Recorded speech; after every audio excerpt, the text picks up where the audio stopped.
What's that smell?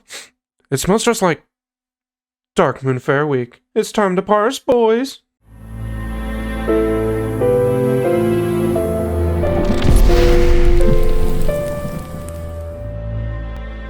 So there's a couple generalized things that I want to get out there. And that is, one, I'm going to recommend that you use corruption on some bosses if you have 4-piece bonus and if you have a corruption slot. I am well aware that most guilds are not giving warlocks corruption slots. And also, there are some very, very high parses that don't include corruption. And that is because that technically, if you just cast Shadow Bolt and get really, really, really, really lucky with crits, you will have a higher DPS ceiling when compared to using corruption, even with 4-piece bonus. But you have to get incredibly lucky to get that, so I prefer to go with the safer play and utilize corruption, if you have the corruption slot. Also, something I'm not going to mention on every boss, but there are a few bosses that have extended durations, fights that last considerably longer than some of the other fights in the raid, such as Patchwork, Sapphiron, KT, you name it. These fights are a little bit longer than your typical fight in NAXX. And on these fights, you're gonna have to use multiple life taps, even if you are using major mana potions and demonic runes. So if you do have a corruption slot, remember that you can use these life taps to properly realign your corruption with your Shadow Bolt casts. Now, what does that mean exactly? Well, let's look at it this way. Let's say you're getting low mana, and your corruption is falling off in 4 seconds. That means that you can do one life tap, have a 1.5 second GCD, do one Shadow Bolt, 2.5 seconds, and by the time you finish that Shadow Bolt, boom, your corruption will be perfectly timed for reapplication. As opposed to not doing this and not aligning it, meaning sometimes your corruptions will fall off and do the last tick of damage when you're 0.7 seconds into a Shadow Bolt, leaving you in an awkward position where you either cancel your Shadow Bolt and you wasted time casting it, or you let it cast completely and you wasted some uptime on corruption. Alright, so starting off with the first boss, Patchwork. This is going to be a boss where your main tanks have to gear a little bit more mitigation heavy and a little bit less TPS. This means that in the beginning few moments of the fight, while they're generating their rage and building up their threat is going to be a little bit sensitive. However, after your first 4 or 5 Shadow Bolt casts, that's when your threat should be able to generate enough rage that your threat is not going to be relevant and you are not going to be pushing the threat threshold. In fact, the only classes that should be pushing the threat threshold against a good tank on this fight is either the Fire Mage holding Ignite or another warrior that's popping off. Regardless, the only window that you have to care about is the very first few moments, and if you are Alliance, you can actually use Blessing of Protection to give you a bit more of a safety net. Now, while you're under the effect of BOP, you're not completely immune towards generating threat. However, even if you get lucky with your first few Shadow Bolt casts and you get a little bit over the threat of the tank, or near the threat, the boss won't actually target you while you're under the effect of BOP. What this means is, you can go in with your first few Shadow Bolt casts and not have to be extremely hesitant or wait, and look at what those Shadow Bolt casts are. If you get 2 crits back to back and your threat is really high, then you won't actually have the boss coming after you. You'll have a few more seconds and BOP left, and you can think to yourself, oh, okay, now since I got 2 crits back to back, I have to wait a couple seconds and let my threat fall down. However, if you didn't get 2 crits back to back, or you see that your tank just generally has a threat lead, then you're safe to keep pumping. So once again, this Blessing of Protection doesn't actually increase your damage or allow you to completely bypass any special mechanic. It just lets you have a safety net in your opener so you don't have to be extremely hesitant. Now let's talk about consumable usage on this boss fight. So normally you want to use mana consumables regardless if you can get away with it. But on this boss in particular, since most guilds are killing it a little bit after the 2-minute mark, this means that you can use your consumables potentially multiple times. However, since guilds are killing it just barely over the 2-minute mark, that means that you have to use your mana consumables sooner rather than later to give you a higher chance of you being able to use them twice in the fight. So first off, I'd like to mention that you want to use Demonic Rune before you use your major mana potion. And that is because Demonic Rune gives you less mana back than major mana potion, of course. So around 1200 mana missing, you want to immediately use your Demonic Rune. And then you'll have full mana back, and then immediately as soon as you're missing around 1900-ish mana, give or take a little bit, then you want to use your major mana potion. You don't want to wait until you're 50% mana or 30% mana or almost And the last thing to mention, and yes, I know there's not a lot to talk about on this fight in particular because, as we all know, Patchwork is just a straight up tank and spank fight. Lastly, we're going to talk about trinkets here.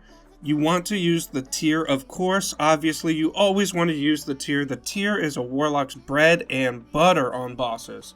However, the second trinket slot is the one up for debate. Do we go with Mark of the Champion, or do we go for an on-use trinket, like Restrained Essence of Sapphiron, or Talisman of Imperial Power, or anything along those lines?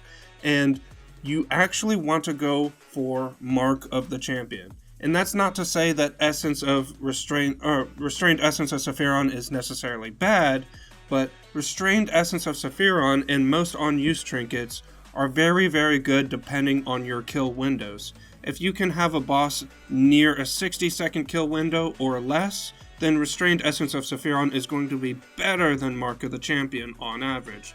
However, Patchwork once again is one of those longer boss fights, so it's not going to be as good as Mark of the Champion is going to be, that just gives you a flat, massive amount of spell power towards undead. Next on to Globulus, the first thing that we want to look at is your positioning before you pull the boss. Most guilds kite this boss counterclockwise to the left, hugging the edge of the room and kiting him along the outside edge of the room. So if you are also using this counterclockwise method, that means that as he's coming down the stairs or wherever you're pulling him from, you want to be standing as far to the left or in the position, in the direction that you plan to kite him as possible, while also being in range of your spells. This means that while the boss is engaged, you will have the longest duration before you need to move. So once again, we're really trying to cut down on the amount of movement necessary before the boss dies. Also, it is most likely going to be the case where even if you start off in this position, you're likely going to have to move a little bit. So when you have to do that little bit of movement, make sure that you're using globals while moving. Now, you might think, oh, this is a great time to life tap. This is generally a boss that dies so quickly that between using a demonic rune and a major mana potion, you won't even need to life tap. So you have 3 other options when moving. The best option being refresh your corruption. If you have a corruption slot and you see that your corruption is about to fall off, and not only is it about to fall off, but is the boss going to live for much longer? You don't want to reapply corruption if the boss is at 15% health or 20% health, and you guys are absolutely destroying him on a Darkman Fair week. However, if you don't need to reapply corruption, let's say you don't have a corruption slot, or your corruption's not about to fall off, or anything along those lines, or even if the boss is dying or is almost dead, then instead, option 2, shadow burn the boss. And shadow burn can potentially mess up the debuffs a little bit, but as long as you see a deep wounds or anything along those lines, deep wound, fireball damage, anything along those lines, then you're safe to Shadow Burn while strafing.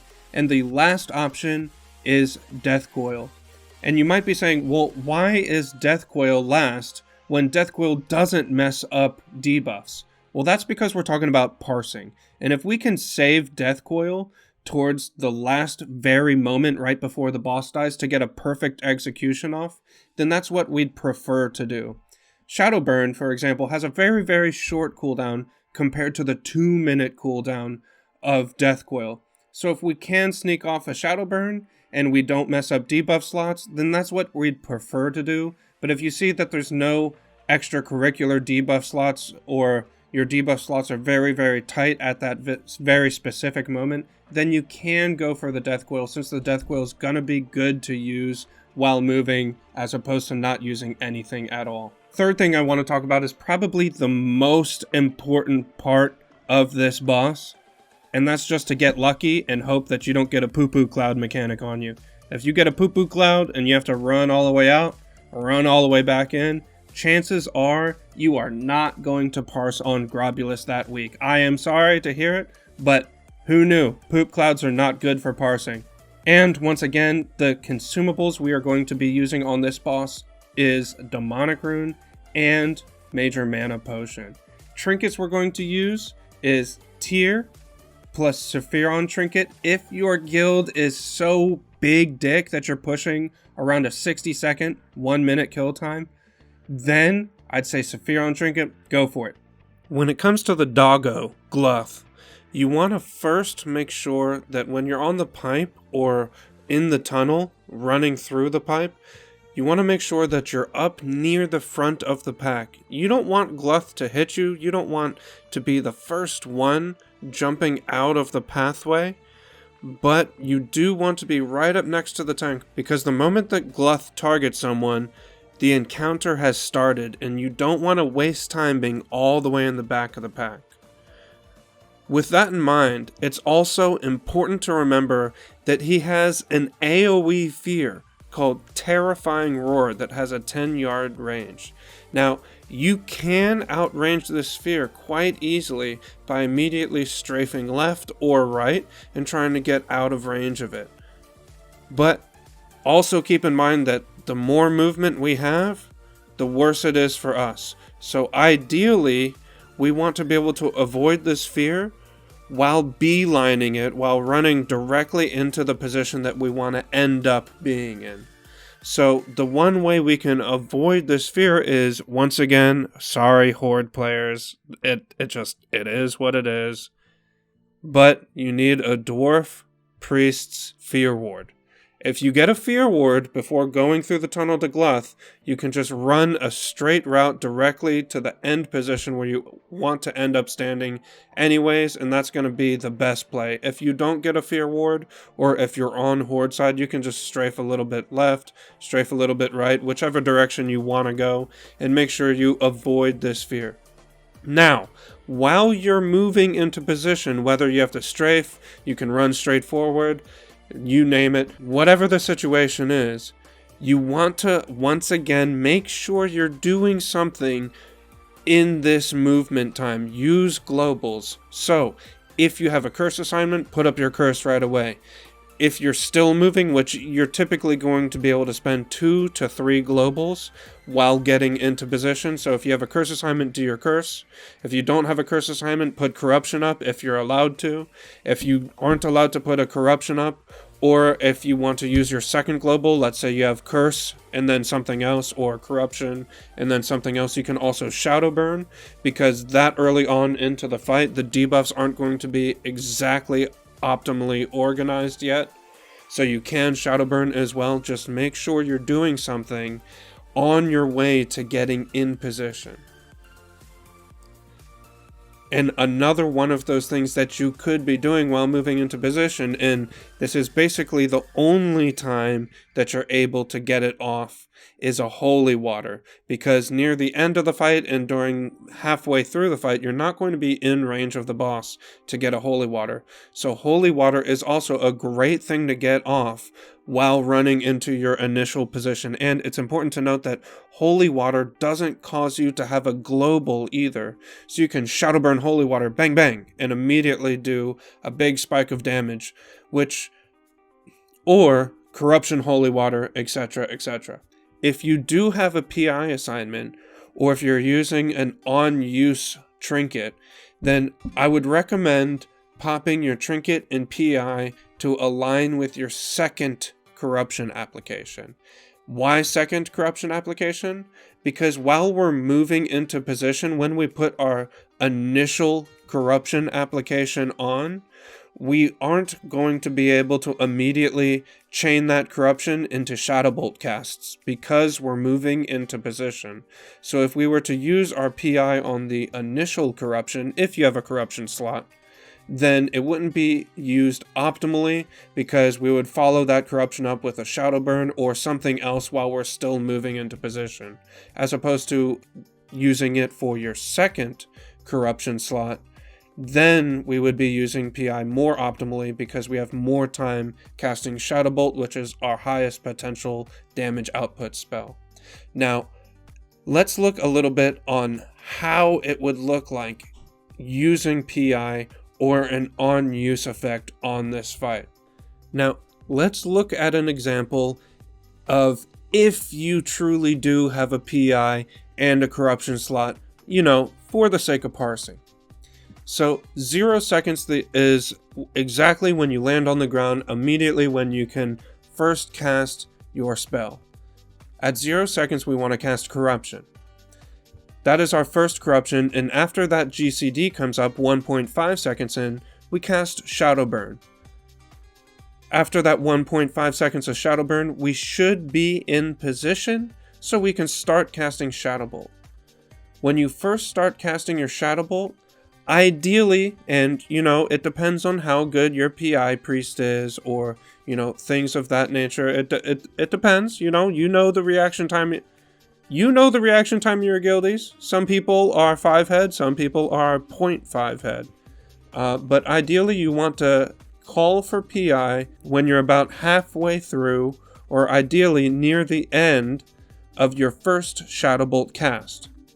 Then you Shadow Bolt, Shadow Bolt, Shadow Bolt, Shadow Bolt, Shadow Bolt, and your corruption ends up falling off at the 18-second mark. That's important, because if it falls off at the 18-second mark, that means it will exactly fall off at the perfect time right as our 6th Shadow Bolt finishes. That means that we don't have to delay our Shadow Bolt to reapply corruption. We don't have to have corruption fall off while we're halfway through a Shadow Bolt cast. It lines up perfectly. And if you can reapply corruption at this time, that also means that you have the least amount of time wasted while you have PI in your Talisman or Restrained Essence of Sapphiron up. Additionally, depending on how your priest PIs you, the exact moment that he PIs you, this window can change a little bit. And sometimes you'll have a fraction of a second left in your PI, or a half a second when your corruption global finishes, and you can sneak in a profitable Shadow Burn. But once again, this can potentially put your debuffs at risk. Okay, as for Thaddius, the last boss of this wing, there's actually a few different things that can make or break your parse, or at least make a big impact on it. Phase 1, when you decide which side you go on, many guilds will split up warlocks so that the right side can also have Curse of Recklessness. So oftentimes, some guilds will be lacking some debuffs on the side that they end up getting assigned on. And unfortunately, Warcraft logs does count the damage you do to the adds in Phase 1 as part of your parse. So if you're lacking certain debuffs like Curse of Shadows, Shadow Weaving, etc. on the ad that you're assigned to, that is going to hold back your overall parse. The second thing that can hold back your overall parse is how many times your polarity shifts in Phase 2, because once again, obviously, We don't want to be moving if we don't have to be moving. So if your polarity does shift, you have to move to the other side of the boss. But you're always going to have an increased chance to parse if you just so happen to get negative, negative, negative, negative, and end up not having to move, or vice versa, positive, positive, positive, positive, and end up not having to move. So that will help you. You can still get lucky and parse, even if these things don't work out for you, but those factors will be a benefit if you do end up getting lucky and getting those factors in your favor. Now, if you do have a PI, make sure that you don't just use your PI right when the boss is targetable. Make sure that you use your PI for after he casts Polarity Shift. Another thing to remember on Thaddius is that not only will you be in range of throwing Holy Water, but if you time your Holy Water throw during the time that you have the Polarity buff, you actually end up doing a lot more damage with your Holy Water as well. I've seen Holy Waters do 4k damage plus with the Polarity buff and can go even higher than that.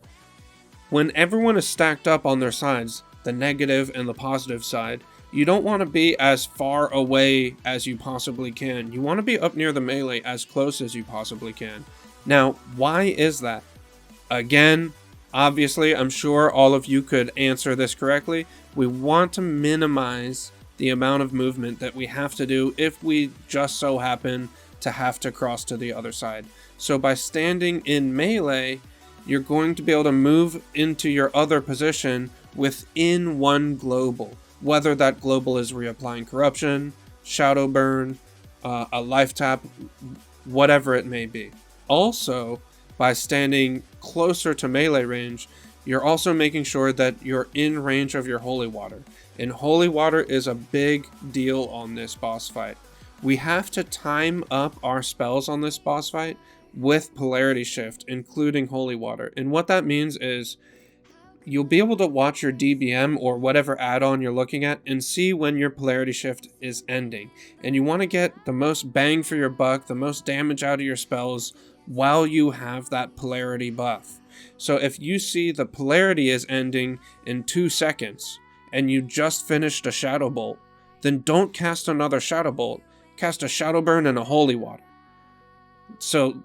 Or a Searing Pain and a Holy Water if your threat is manageable. But the point is don't just go ahead and cast another Shadow Bolt, because if you do, that Shadow Bolt won't gain the effects of that amplification from that Polarity buff.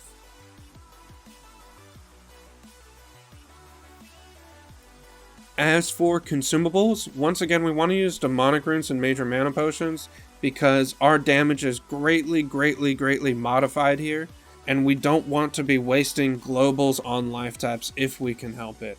And if we do life tap, I'd recommend you doing it between the Polarity Shifts, but that all depends on how fast your guild kills the boss. This is also going to be one of the bosses where you want to use Tier and Mark of the Champion. There are a few people using Restrained Essence of Sapphiron, and once again, I don't believe that Restrained Essence of Sapphiron is bad by any means, but I do believe that Mark of the Champion is going to take the cake on this fight until guilds are really going to be able to push the kill time. Moving on to the Plague Quarter, the first boss we have is Noth the Plaguebringer. For this boss fight, you want to start off the boss by applying your curse or corruption if you're able to use corruption, and during that GCD, you want to be moving forward towards the boss, not stay at max distance. Why, you might ask? Well, for our good friend, Holy Water. No, but it is very nice to be able to stand close to the boss. That way, the moment that the ads spawn in, you can be in range of all of your spells while nuking the boss, and additionally, be able to throw a Holy Water, hitting Noth and the 3 ads that spawn all at once. And not only that, but let's remember that Holy Water doesn't even give you a GCD. The only slight risk of being a little bit closer to the boss is from his short-range teleport where he drops Threat. This is already a point of contention where casters need to be careful here on their threat, but you may or may not end up being a little bit closer to him, giving you slightly less time to react with Limited Invulnerability Potion or Blessing of Protection. Regardless, this boss dies super quick, so a Demonic Rune and a Limited Invulnerability Potion should be enough without you going completely and if you have a buff, that means you can use Major Mana Potion instead. Also, since this boss is so quick, this is going to be one of the first bosses where we're really going to want to start to utilize the on-use trinkets. Like, yes, of course, Restrained Essence of Sapphiron. And if you're a Galaxy Brain Parser, you can even delay your Restrained Essence of Sapphiron in PI usage a little bit. That way, they're both up when the 3 ads spawn, giving you even more damage to your holy water. Omega cheese, baby. Onto the dancing boy himself, Hygen. For Hygen, there's not really a whole lot to say other than you want to position yourself initially in the center of the platform, slightly forward a little bit, staying out of range of his mana draining ability, but also giving you the best likelihood of not getting outranged by your tank while your tank is moving the boss from left and right across the room. Also, if you have a corruption slot, you're most likely applying that corruption on the movement into the boss.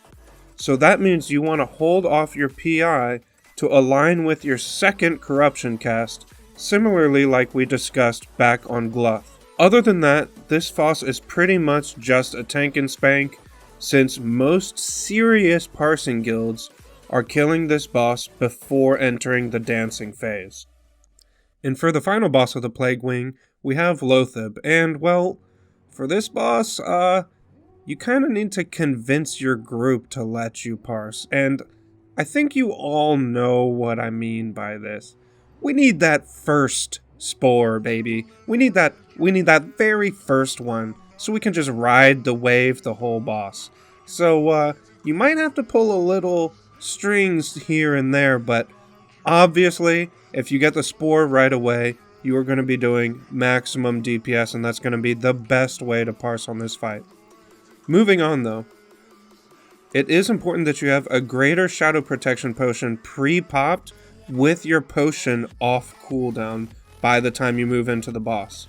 That way, you can use a mana consumable like a Major Mana Potion as soon as you're able to, as soon as you're missing enough mana to do so, around 2k mana missing. And same with Demonic Rune. Many guilds are starting to kill this boss before the second Doom comes out, so you really don't need to pop another Greater Shadow Protection Potion in the fight if you guys still have your world buffs and are able to parse on this fight in the first place. Which means we can opt to use the Major Mana Potion, giving us less life taps and increasing our overall Shadow Bolt output. Another important factor here is moving towards the spores and where the spores are being spawned. So the spores usually always spawn on the opposite side of the boss. Whichever side the boss is closest to, the spore will spawn in the opposite side. So you can already predict where the spore is going to spawn depending on where the boss is being tanked. And when we move over to the spore, we want to do all of the usual things in this scenario. As we're moving, we want to use GCDs, such as Life Tap if you're missing life, Shadow Burn, Death Coil even. It really just depends, but it is important to note that if you do have the Spore buff, you no longer want to use Corruption, because the percent crit on your Shadow Bolt is so high that it is very, very unlikely for Corruption to ever out DPS a Shadow Bolt with that high of crit chance.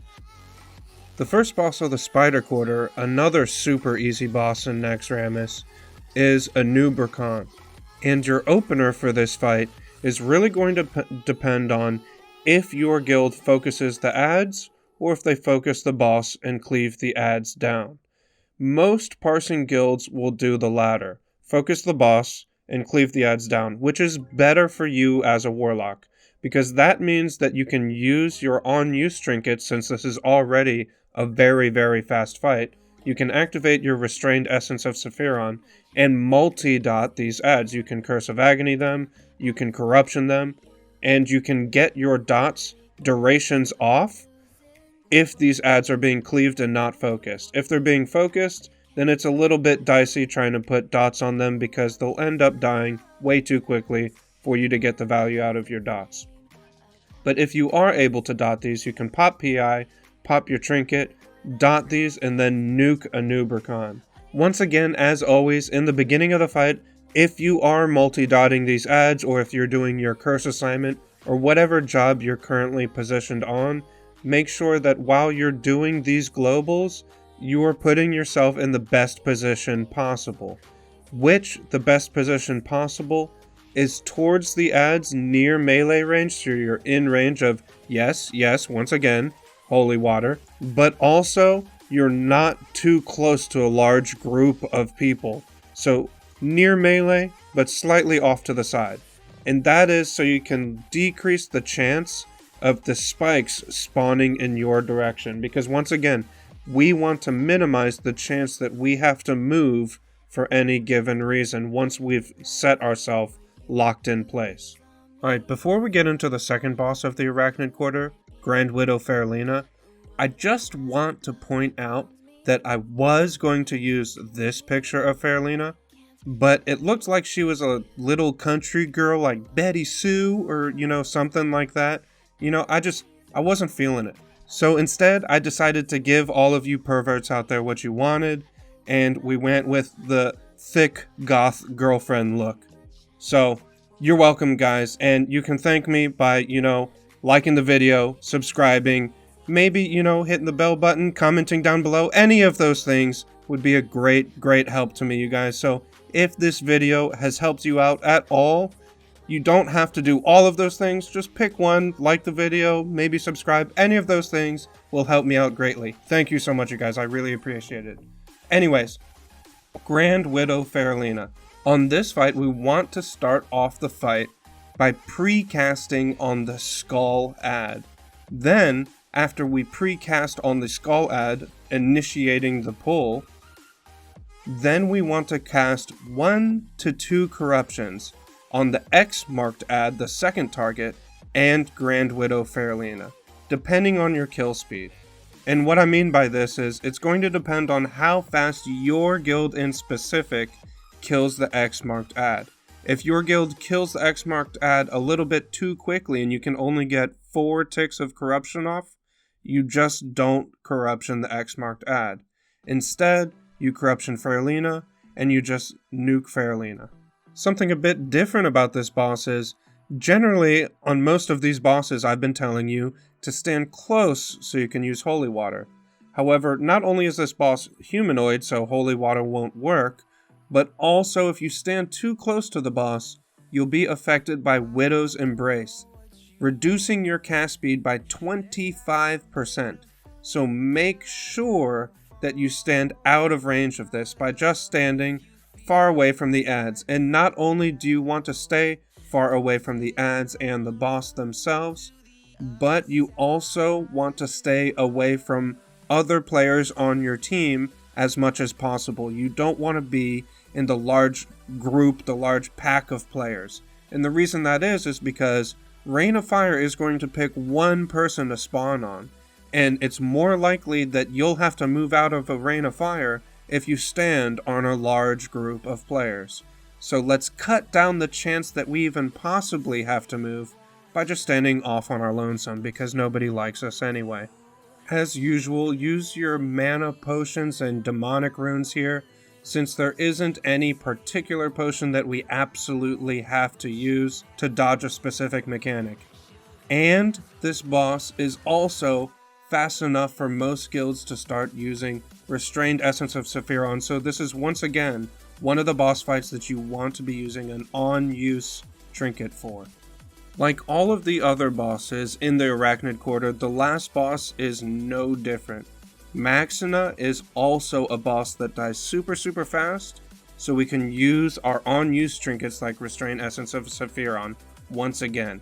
So for this boss fight, we want to open up with a pre-cast Shadow Bolt into Corruption, and as we're using our Corruption, we want to be moving forward, positioning yourself close enough for Shadow Burn, and also in range for Sapper Charge on the ads when they spawn. Why is it so important that we are in range of Shadow Burn?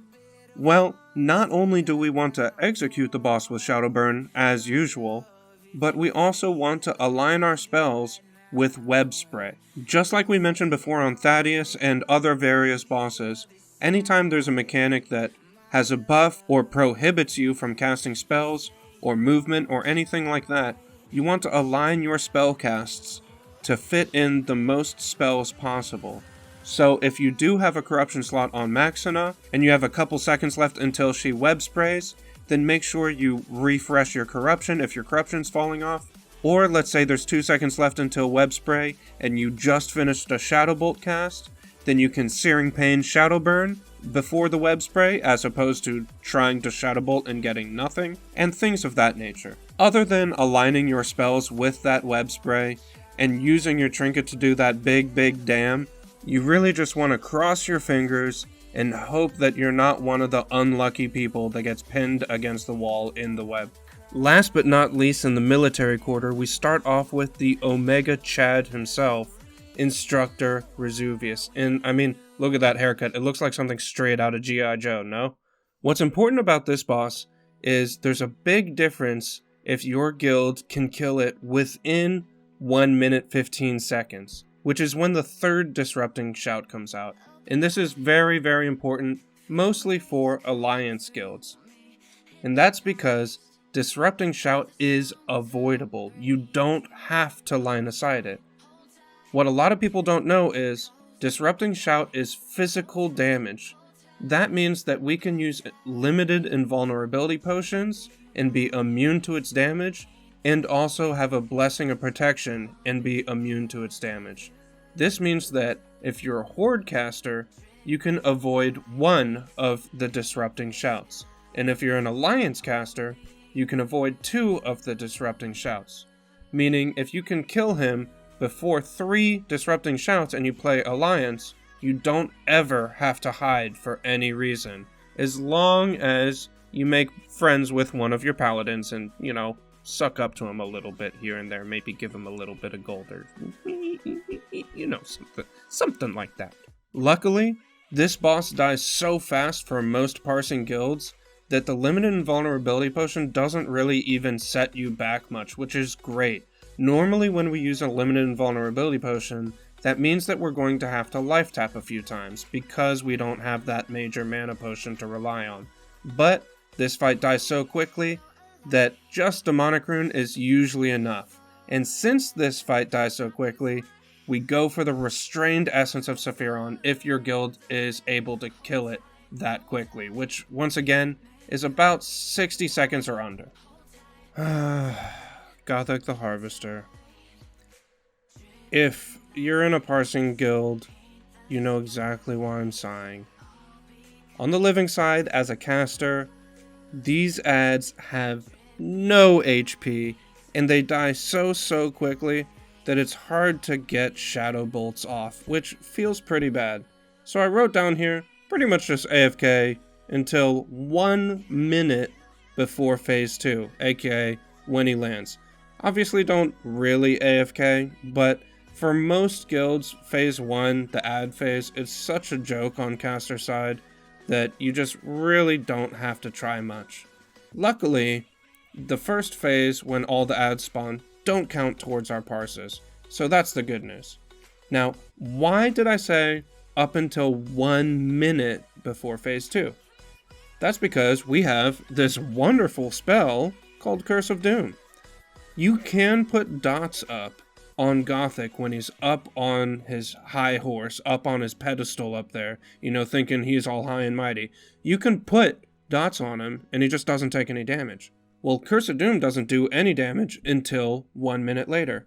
So if you put Curse of Doom on him around 58 or 57 seconds before Phase 2 begins, then that means right as he lands, or 1 or 2 seconds after he lands, you're going to get a juicy, juicy Curse of Doom, which you can also PI for, etc., etc., pop your trinkets. You get it. You can start off the fight with a juicy, juicy Curse of Doom. Not only this, but you can Shadow Ward yourself 6 seconds before he lands, lasting 24 seconds by the time he lands. That way, when he randomly Shadow Bolts around, you can absorb some of the damage and not get spell pushback. 2 seconds before he lands, you can put Corruption on him.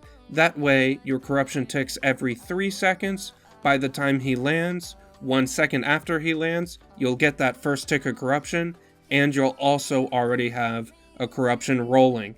That way you save time by having to apply the GCD after he's landed, maximizing your uptime on Shadow Bolt during the time that he's actually down in Phase 2 in front of you on your side. Other than that, you just pump the boss as hard as possible and do as much damage as you can before he teleports to the other side. And it's super, super important that you tell all of your casters, yes, even the blue boys that we hate so much, tell them to pump the boss when he lands as much as they can. That way the melee don't have any fun. And we all like it when the melee don't have fun, let's be honest. For the infamous 4 Horsemen boss, I'm just going to start off by saying this guild is vastly going to change depending on how your guild does the boss. Some guilds on Darkmoon Fair weeks can cleave down 2 Horsemen right away. Some guilds can just cleave 1 Horseman down at full Zug mode and go straight through the shield wall and burn him until he's dead right away. Some guilds aren't able to do that. They aren't able to burn through the shield wall, so they swap. It all just depends. But the way to get the most DPS possible is something that you've probably heard if you've been watching my content, and that is the carousel method. If you look at the logs, we can see that all of these warlocks at the top of the logs, they aren't getting insanely high Shadow Bolt crit. They aren't having insanely high luck with their crits, getting crits after crits after crits, which is what we normally see when we see a really high warlock parse. They're using the carousel method.